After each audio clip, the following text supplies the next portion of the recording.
Marcus, पृथ्वी से अलग एक ऐसी खूबसूरत दुनिया जहां के लोगों के पास जादू तो नहीं, लेकिन उससे भी बढ़कर शक्तियों का खजाना था, जिसके जरिए यहां हर कोई मार्कस पर अपनी हुकूमत चाहता था।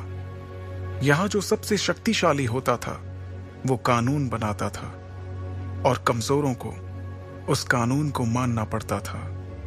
मार्कस के सबसे जाने माने साम्राज्यों में से एक था ओहान साम्राज्य, और ओहान साम्राज्य का एक बड़ा खास शहर था मेसोडोरिया शहर। मेसोडोरिया शहर के खुले से मैदान में आज सैकड़ों लोगों की भीड़ जमा थी।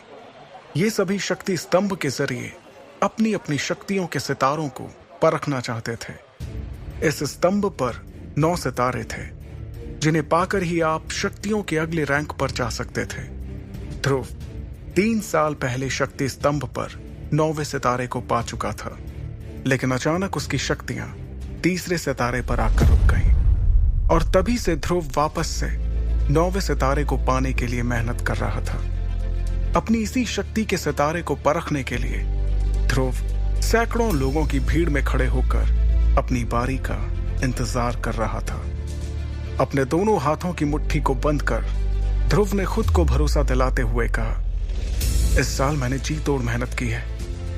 इस बार मेरी शक्तियां जरूर 9वें सितारे तक फिर से पहुंचेंगी, जरूर पहुंचेंगी। आज मैं शून्य रैंक से आगे बढ़कर एकलव्य बन के रहूंगा। तभी एक घोषणा सभी के कानों में गूंजी, और अब अपनी शक्तियों को परखने वाले अगले शख्स का नाम है ध्रुव।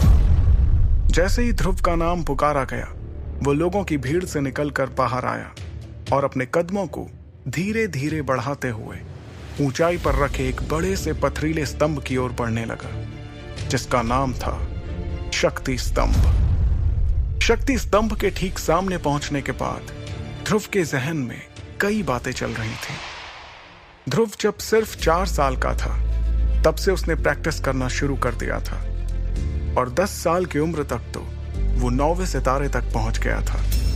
फिर 11 की उम्र में वो शून्य रैंक से एकलव्य रैंक पर आ गया था। शौर्य दल के 100 साल के इतिहास में ये पहली बार था जब एक 11 साल का बच्चा एकलव्य बन गया हो। लेकिन उसके बाद ऐसा कुछ हुआ कि अचानक से एकलव्य एक बार फिर से शून्य रैंक पर आ गया। यही सब सोचते हुए ध्रुव ने अपने दाहिने हाथ की हथेली को शक्ति स्तंभ पर रखने के लिए आगे बढ़ाया। फिर उसने आंखें बंद करते हुए अपनी हथेली को शक्ति स्तंभ पर बने शक्ति चक्र पर रखा। कुछ देर सन्नाटे के बाद ध्रुव के कानों में एक आवाज गूंजी, तीसरा सितारा